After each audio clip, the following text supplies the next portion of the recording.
Good evening to all students. The polar form of Cauchy-Riemann equations are del u upon del r equal to 1 upon r del v upon del theta and del u upon del theta equal to minus r del v upon del r. We complete this derivation. Example 8th, 9th and 11th we also complete. Now we will solve the example 10th. Very important example. In example 10th, show that the function small f is defined by fz equal to e raised to the power minus z raised to the power minus 4. ठीक है, z की power -4 है तो इसे 1 upon Z की power 4 से भी represent कर सकते हो. तो फंक्शन एफ जेड को किस फॉर्म में ले सकते हो, E raise to the power -1 upon Z raise to the power 4. तो या तो इस फॉर्म में लो जेड की पावर -4 या 1 अपॉन जेड की पावर 4. ठीक है, Z is not equal to 0, f0 इक्वल टू 0 क्वेश्चन में गिवन है. F Z is not analytic at Z equal to 0 although Cauchy Riemann equations are satisfy at the point. क्या क्या पार्ट प्रूव करने हैं इसमें कि जेड इक्वल टू 0 पर function F Z analytic function नहीं है और ओरिजिन पर कॉची-रीमान इक्वेशंस जो हैं वो सेटिस्फाई होती हैं. ठीक है, अब कॉची-रीमान इक्वेशंस ओरिजिन पर फाइंड आउट करनी है. ठीक है, तो उसके लिए वही del you upon del X, del you upon del Y, इनके फॉर्मूले बताए थे. फॉर्मूले सबको क्लियर हो गए होंगे. Del you upon del X equal to क्या फॉर्मूला था, del you upon del X equal to limit X tends to 0 U X comma 0 minus U 0,0 upon X. ठीक है, इसी तरह से del you upon del Y define करेंगे, del B upon del X and del B upon del Y. ठीक है, ये origin पर फॉर्मूले जो हैं वो डिफाइन करते हैं. देखो सबसे फर्स्ट इसमें बुक के अकॉर्डिंग जो सॉल्यूशन गिवन है उसके अकॉर्डिंग सॉल्यूशन नहीं करेंगे. मैं तो इससे थोड़ा सा इजी स्टेप्स लेते हुए आप लोगों को इसका सॉल्यूशन जो है वो सॉल्व करके बताएंगे और इसी के अकॉर्डिंग आप सॉल्व करोगे. इम्पोर्टेंट एग्जाम्पल है ये. एफ जेड इक्वल टू ये गिवन है. ठीक है, E raise to the power 1 upon Z raise to the power 4. Minus sign तो एज इट इज़ रहने दो और ये 1 upon Z raise to the power 4 हो गया. ठीक है, इसे किस फॉर्म में रिप्रेजेंट कर सकते हो, E raise to the power minus Z equal to X plus iota Y raise to the power 4. ठीक है, जेड की वैल्यू क्या पुट कर दिया यहाँ पर, एक्स प्लस आयोटा वाई की power 4. It implies F Z equal to F Z है ये. ठीक है, तो स्मॉल एफ इक्वल टू इसको यू प्लस आयोटा वी इस फॉर्म में रिप्रेजेंट कर सकते हो, equal to E raise to the power -1 upon X plus iota Y raise to the power 4. अब इसी टर्म के अकॉर्डिंग रियल और इमेजिनरी पार्ट्स को कंपेयर नहीं कर सकते क्योंकि यहाँ पर ये 1 upon X plus iota Y की पावर 4 है और एक्सपोनेंशियल टर्म आ रही है. ठीक है, इक्वेशन मार्क करो इसको, इक्वेशन नंबर फर्स्ट. इसमें देखो क्या करोगे, पुट y इक्वल टू 0. सबसे फर्स्ट इसमें y इक्वल टू 0 पुट करेंगे और फिर इसमें x इक्वल टू 0 पुट करेंगे. Put y equal to 0 in equation first. y 0 put करते हैं, y की वैल्यू 0 पुट करो तो x एज इट इज़ रहने दो, ये 0 plus iota v x comma 0 equal to E raise to the power -1 upon X raise to the power 4. ठीक है, नाउ वी कंपेयर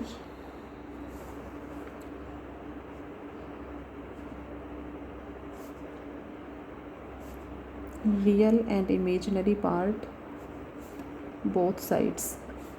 अब इजीली कंपेयर कर सकते हो रियल और इमेजिनरी पार्ट. इधर इमेजिनरी पार्ट की जो टर्म है वो प्रेजेंट नहीं है, आयोटा प्रेजेंट नहीं है, तो ये तो रियल पार्ट हो गया. तो U X comma 0 equal to E raise to the power -1 upon X raise to the power 4 and V x comma 0 equal to 0. Clear है. Now put x equal to 0 in first. x equal to 0 put करोगे तो ये equation आएगी u 0, y plus iota v 0, y equal to E raise to the power -1 upon, ये तो 0 हो जाएगा, x की जगह 0 पुट करोगे, ये आयोटा की पावर 4 y 4, तो E raise to the power -y 4, ठीक है। आयोटा की पावर 4 1 हो जाएगा, आयोटा स्क्वायर -1 का स्क्वायर वैल्यू 1, ये हो गया। तो ये भी अपना क्या है, रियल वैल्यू है। कंपेयर करोगे then u 0, y equal to E raise to the power -1 upon y 4 and v 0, y equal to 0, ठीक है। रियल और इमेजिनरी पार्ट्स को यहाँ कंपेयर कर लिया। नाउ एट द ओरिजिन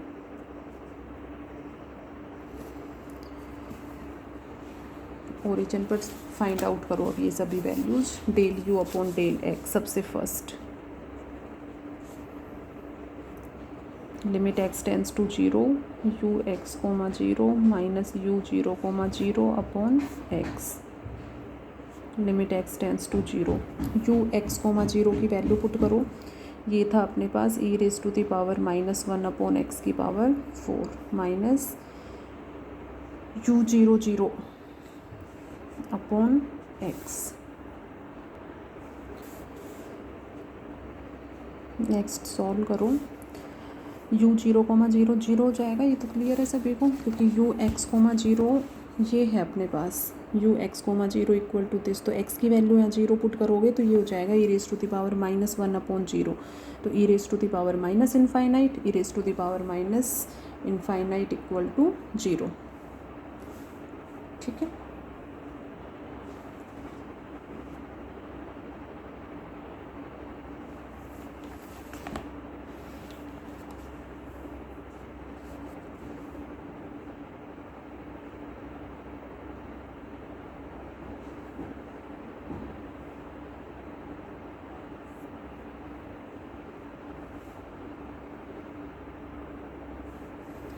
तो E raise to the power minus infinite सभी को क्लियर है, E raise to the power minus infinite 0 होता है और E raise to the power infinite, ठीक है।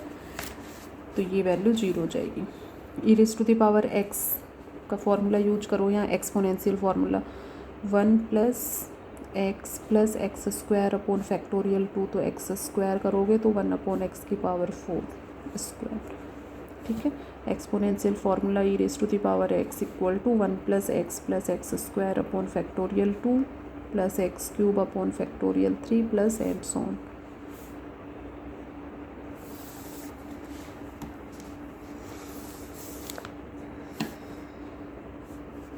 x से मल्टीप्लाई करो, 1 अपॉन ये हो जाएगा x plus 1 upon x cube, ये सभी 0 हो जाएंगी टर्म्स, ठीक है। तो x टेंस टू 0 पुट करेंगे तो ये x टेंस टू 0, ये तो 0 हो जाएगा, और ये 1 अपॉन 0 ये इनफाइनाइट होगा, ये टर्म भी इनफाइनाइट होगी, इस तरह से इनफाइनाइट टर्म्स आएंगी, ठीक है। इनफाइनाइट टर्म्स का सम इनफाइनाइट, 1 अपॉन इनफाइनाइट किसके इक्वल हो जाएगा, 0 के इक्वल, ठीक है। चाहे एक स्टेप यहाँ लिखना चाहो तो 1 अपॉन इनफाइनाइट इक्वल टू 0, तो means del you upon del x की वैल्यू क्या आ गई, यहाँ पर 0 आ गई। सेम इसी तरह से फाइंड आउट करोगे del you upon del Y, ठीक है। Del you upon del y, limit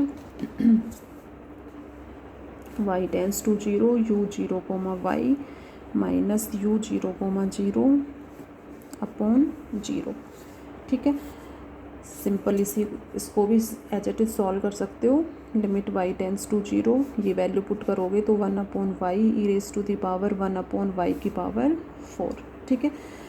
इसका एक्सपोनेंशियल फार्मूला यूज करोगे, इसमें तो x है, इसमें y है, ठीक है। y x की जगह, और ये 1 अपॉन वाई 4, ठीक है। x की जगह y है, बाकी सेम एज इट इज़ ये फॉर्मूला यूज कर लेना, y से मल्टीप्लाई कर देना, ठीक है। तो ये टर्म तो 0 हो जाएगी और ये इनफाइनाइट आएंगी, तो 1 अपॉन इनफाइनाइट, तो उसके अकॉर्डिंग ये वैल्यू 0 आएगी। ये भी अपना करके देख लेना सभी। Del v upon del x, limit x tends to 0 v x comma 0 minus v 0 comma 0 upon x, ठीक है। वी एक्स कोमा 0 क्या था अपने पास 0 माइनस 0 अपॉन x, तो ये तो वैसे ही देखो इजीली 0 हो गया। Del v upon del y, limit y tends to 0 v 0 comma y, v 0 comma y भी वैल्यू अपनी 0 है, ठीक है। ये देखो वी एक्स कोमा 0 0 और v 0 comma y equal to 0, ठीक है। तो इधर से ये इसलिए इसको इस फॉर्म में लेकर पुट x इक्वल टू 0, तो ये दोनों टर्म्स फाइंड आउट होंगी और y इक्वल टू 0 पुट करोगे, इजीली कंपेयर कर लोगे और ये टर्म्स फाइंड आउट कर लोगे, ठीक है। और इनको सीधे इन फॉर्मूलों में यूज करके और ये सभी terms partial derivative of u and v with respect to x and y find out कर सकते हो। ये 0 है तो इसके अकॉर्डिंग ये वैल्यू 0 आ जाएंगी। So del u upon del x equal to del v upon del phi and del u upon del y equal to minus del v upon del x। So at the origin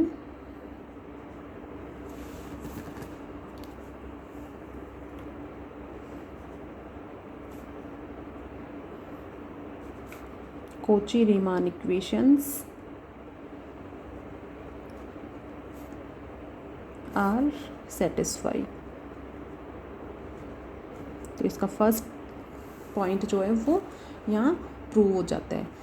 second में क्या prove करना है कि z equal to 0 पर at the point z equal to 0 the function F Z is not analytic. तो function F Z analytic function नहीं है तो उसके लिए फंक्शन डिफरेंशिएबल फंक्शन नहीं होगा ओरिजिन पे, ठीक है। तो वही सबसे फर्स्ट क्या डेफिनेशन लोगे, at the origin by the definition of differentiability we use the definition of f dash 0। F dash 0 की डेफिनेशन ले लो, ठीक है, उसमें वैल्यू पुट करो और सॉल्व करो उसको।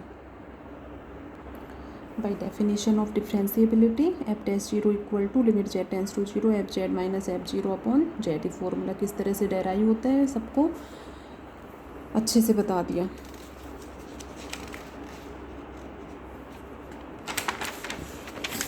एफ जेड की वैल्यू पुट कर दो, E raise to the power -1 upon Z 4, ठीक है। एफ 0 क्वेश्चन में दिया हुआ है 0 अपॉन जेड, ठीक है।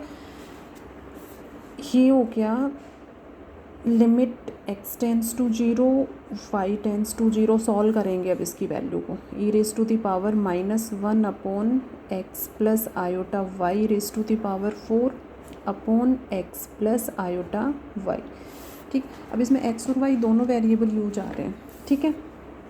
तो let z tends to 0 along y equal to x। वही डिफरेंशिएबिलिटी प्रूव करने के लिए क्या करते हो, कोई भी पाथ एज्यूम करते हो कि इस पाथ के अकॉर्डिंग जेड जो है वो ओरिजिन की ओर मूव कर रहा है। तो Z tends to 0 along to y equal to M x जैसे लेते हो स्ट्रेट लाइन की इक्वेशन या रेडियस वेक्टर की इक्वेशन भी कह सकते हो इसको। तो y इक्वल टू एम की वैल्यू क्या सपोज करी है यहाँ पे 1, तो y इक्वल टू एक्स के अकॉर्डिंग ये जेड जो है वो 0 की ओर टेंड हो रहा है, ठीक है। y इक्वल टू एक्स है तो ये तो हो जाएगा x प्लस आयोटा एक्स, ये भी हो जाएगा x प्लस आयोटा एक्स, ठीक है। और लिमिट x टेंस टू 0, ठीक है। तो ये लिमिट तो किस में चेंज हो जाएगी, x टेंस टू 0 में, और y की जगह x पुट कर दो और सॉल्व कर लो इसको। थोड़ा सा देखते हैं फिर क्या वैल्यू आती है। y की जगह x पुट कर दिया, ठीक है। x कॉमन ले लो दोनों में, तो ये हो जाएगा x की पावर 4 1 प्लस आयोटा की power 4 upon x into 1 plus iota आएगा, ठीक है। 1 plus iota as a constant बाहर ले लो, ये टर्म आ गई। और ये यहाँ पर ई रेस टू दी पावर, ई की पावर में है ये पूरा टर्म, ठीक है। तो ऐसे या तो जिस तरह से इसको ब्रैकेट में ले लो, क्लियरली ये लगना चाहिए कि पावर है E raise to the power -1 upon X 4 1 plus iota raise to the power 4। अब यहाँ पर देखो 1 प्लस आयोटा की पावर 4 है, ठीक है। इसको सॉल्व करेंगे यहाँ पर कि इसकी वैल्यू क्या होगी, 1 प्लस आयोटा की पावर 4, कैसे सॉल्व करोगे इसको, क्या वैल्यू होगी इसकी 1 प्लस, इसको किस फॉर्मूले के अकॉर्डिंग एक्सपेंड करोगे, x plus a raise to the power n, तो ये हो जाएगा 1 की पावर 4 प्लस 4c1, 1 की पावर क्यूब 1 हो जाएगा into iota plus 4c2 iota square plus 4c3 iota cube plus 4c4 1 हो जाएगा और लास्ट टर्म आएगी आयोटा की पावर 4। सॉल्व करो इसको। फॉर्मूला देखो, जनरल फार्मूला क्या होता है, x plus a raise to the power n equal to x raise to the power n plus n c one x raise to the power n minus 1, x की power तो कम होती जाएंगी और a की पावर इंक्लूड करते जाओ, plus n c two x raise to the power n minus 2 a square plus n c three x raise to the power n minus 3 a cube plus and so on a raise to the power n। तो ये formula ध्यान रखो, इसके according किसी भी term को जिसकी power 2 से ज़्यादा हो तो उसको इस फॉर्मूले को यूज करके इजीली सॉल्व कर सकते हो। इसलिए 1 plus iota raise to the power 4, 1 as it is, 4c1 क्या हो जाएगा 4 आयोटा, 4c2 की वैल्यू फाइंड आउट कर सकते हो, NCR वाले फॉर्मूले के अकॉर्डिंग 6 हो जाएगा, आयोटा स्क्वायर माइनस 1, ठीक है, माइनस 6 भी लिख सकते हो इसको, ये हो जाएगा प्लस 4 और ये माइनस आयोटा, आयोटा क्यूब की value iota square into iota, iota square minus 1 तो माइनस आयोटा हो जाएगा, ठीक है, ये तो सभी सॉल्व कर लोगे इजीली अपना। तो ये वैल्यू आ गई 1 plus 4 iota minus 6 minus 4 iota plus 1, तो प्लस ये कैंसिल हो गया, 1 प्लस 2 माइनस 6 माइनस 4, तो 1 plus iota raise to the power 4, इसकी वैल्यू क्या आ गई -4, तो यहाँ पर -4 पुट कर दोगे तो ये हो जाएगा e raise to the power -1 upon 4x raise to the power 4, ठीक है, और फिर उसको सॉल्व करेंगे। -4 पुट कर दिया तो ये 1 अपॉन 4x की पावर 4 पॉजिटिव वैल्यू हो जाएगी, ठीक है, 1 upon x as it is रखो, e raise to the power x का एक्सपोनेंशियल फार्मूला यहाँ यूज कर दिया, 1 plus x square upon factorial 2 plus and so 1 upon x को मल्टीप्लाई कर दो सभी टर्म से, x टेंस टू 0 पुट करोगे सभी टर्म्स में तो 1 अपॉन 0 इनफाइनाइट हो जाएगा, ये भी इनफाइनाइट, सभी टर्म्स इनफाइनाइट आएंगी, ठीक है, तो ये इनफाइनाइट हो जाएगा, इनफाइनाइट को किसी भी टर्म से मल्टीप्लाई करो then we get value infinite, ठीक है, तो एफ डैश 0 जो है वो इनफाइनाइट आ रहा है। अब देखो इसमें ये कहोगे कि मैम इतना क्यों सॉल्व किया है इसको, इसमें यहीं पर इसको सॉल्व करते हैं, जैसे 1 अपॉन जेड और इसको नीचे ले लो, ये हो जाएगा E raise to the power 1 upon Z की पावर 4, जैसे ये टर्म सॉल्व किया था यहाँ पर, भाई वहाँ जेड वेरिएबल है यहाँ एक्स वेरिएबल, इतना ही चेंज है, तो इसको सॉल्व करते हैं तो ये वैल्यू यहाँ पर 0 आती है, ठीक है, तो इस तरह से ये जो टर्म है यदि इसको यहीं पर सॉल्व करते हो इन्हीं वैल्यूज के अकॉर्डिंग तो वैल्यू 0 आएगी, ठीक है, और फिर इसमें कोई ना कोई एक पाथ एज्यूम करते हैं जिसके according Z tends to 0, Z जो है वो 0 की ओर मूव कर रहा हो, ठीक है, तो वो पाथ यहाँ पर z tends to 0 along to y equal to x. हाँ, अब यदि इसकी भी वैल्यू 0 आ जाती तो ये इक्वल और फाइनाइट वैल्यू हो जाती, तो उसके इसमें फंक्शन डिफरेंशिएबल फंक्शन होता, ठीक है, function differentiable means function is analytic function at Z equal to 0, but here according to the path y equal to x and then we solve the value of f dash 0, then we get infinite value of f dash 0. So there is no existence of f dash 0, f dash 0 का कोई भी अस्तित्व नहीं है, because f dash 0 जो है वो infinite value आ रही है, because f dash 0 is not finite, ये फाइनाइट वैल्यू फाइंड आउट नहीं हो रही तो इसका एग्जिस्टेंस नहीं होगा, और ये इस f dash 0 एग्जिस्ट नहीं करेगा, तो क्या कहोगे कि फंक्शन डिफरेंशिएबल फंक्शन नहीं है, और डिफरेंशिएबल फंक्शन नहीं है मीन्स एनालिटिक फंक्शन नहीं है। तो एनालिटिक फंक्शन होने के लिए मेन जो कंडीशन है वो क्या है कि फंक्शन जो है वो ओरिजिन पर डिफरेंशिएबल फंक्शन होना चाहिए। तो इसका सॉल्यूशन का जो मेथड है वो जैसे सॉल्व करवाया है उसके अकॉर्डिंग सभी इसको सॉल्व करोगे, ठीक है, तो इसलिए इसमें अगर यहाँ पर भी सॉल्व कर देते हो वैल्यू 0 आती है, तो इस पाथ के अकॉर्डिंग जो है वो वैल्यू क्या आएगी यहाँ पर, इनफाइनाइट। तो दोनों वैल्यू वैसे भी डिफरेंट हो गई और ये तो इनफाइनाइट ही आ रही है, फाइनाइट वैल्यू नहीं है। तो इस केस में function is not analytic function eight z = 0। ठीक है, इस क्वेश्चन को सभी अब नोट्स में कंप्लीट करोगे।